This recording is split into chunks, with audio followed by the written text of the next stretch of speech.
அனைவருக்கும் வணக்கம். நான் உங்கள் குழந்தைகள் நல மருத்துவர் doctor D Indumathi. Vaccine awareness videos பார்த்துட்டு இருக்கீங்க. இன்னைக்கு நம்ம பார்க்க போகிறது ஹெப்படைட்டிஸ் ஏ வேக்சின் மற்றும் டைஃபாய்டு வேக்சின். எதனால் நான் இந்த ரெண்டு வேக்சின்ஸையும் ஒன்றா க்ளப் பண்ணி சொல்கிறேன் அப்படின்னா, ஹெப்படைட்டிஸ் ஏ மற்றும் டைஃபாய்டு இந்த ரெண்டு ப்ராப்ளம்ஸுமே ஃபீகோ ஓரல் மூலமாக பரவுது. ஃபீகோ ஓரல் ரூட் அப்படின்னு நம்ம எதை சொல்கிறோம்னா, கழிவு நீர் குடிநீரில் கலக்கிறத தான் இப்படி சொல்கிறோம். ஸோ இது மூலமாக இந்த ரெண்டு டிசீசஸ் பரவுறப்போ ஹெப்படைட்டிஸ் ஏனால் சீரியஸ் லிவர் ஃபெயிலியர் வரதுக்கான சான்சஸ் இருக்குது. அப்புறம் டைஃபாய்டு உங்களுக்கே தெரியும், சீரியஸ் காய்ச்சல், நீண்ட நாள் காய்ச்சல், உடல் நலமுக்கு ப்ராப்ளம் ஏற்படுத்தலாம். அது இல்லாமல் டைஃபாய்டு ஆஸ்டியோமைலைட்டிஸ் போன்லேயும் டிசீசஸ் ஏற்படுத்தலாம், பிரெயினுக்கும் இன்ஃபெக்ஷன் ஏற்படுத்தலாம். ஸோ இந்த டைஃபாய்டு மற்றும் ஹெப்படைட்டிஸ் ஏலேருந்து நம்ம பாதுகாத்துக்கணும்னா ஒழுங்கான சானிட்டரி ஃபெசிலிட்டிஸை நம்ம யூஸ் பண்ணணும். குடிநீரை காய்ச்சி ஆற வச்சு நம்ம குடிக்கணும்.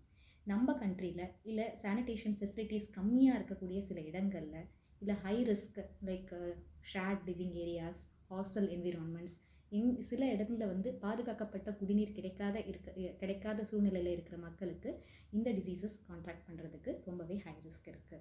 ஸோ இந்த வேக்சின்ஸ் நம்ம குழந்தைகளுக்கு கொடுக்கறது இம்பார்ட்டண்ட். ஹெப்படைட்டிஸ் ஏ வேக்சின் 12 மாதத்துக்கு மேலே கொடுக்கறதுக்கு அவைலபிள் இருக்குது. இதில் 2 வகையான வேக்சின்ஸ் இருக்குது, லைவ் வேக்சின் மற்றும் கில் வேக்சின். லைவ் வேக்சினுக்கு சிங்கிள் டோஸ் போதுமானது. கில் வேக்சினாக இருந்தால் 2 டோசஸ் கொடுக்க வேண்டியிருக்கும் 6 மாத இடைவெளியில். டைஃபாய்டு வேக்சின் இப்போ கரண்ட் ரெக்கமெண்டேஷனில் இருக்க வேக்சின் சிங்கிள் டோஸ் கொடுத்தா போதும். 6லேருந்து 9 மாதங்களுக்குள்ளே இந்த டைஃபாய்டு வேக்சின் நம்ம கொடுக்கலாம். டைஃபாய்டு வேக்சின் அடலசன்ஸ், அதாவது 15 வயசு வரைக்கும் நம்ம கொடுக்கலாம். இது வரைக்கும் கொடுக்காமல் இருந்தால் 15 வயதிற்கு உட்பட்டவர்களும் இதை எடுத்துக்கலாம். ஸோ மறக்காமல் ஹெப்படைட்டிஸ் ஏ மற்றும் டைஃபாய்டு வேக்சின் கட்டாயம் குழந்தைங்களுக்கு கொடுங்க.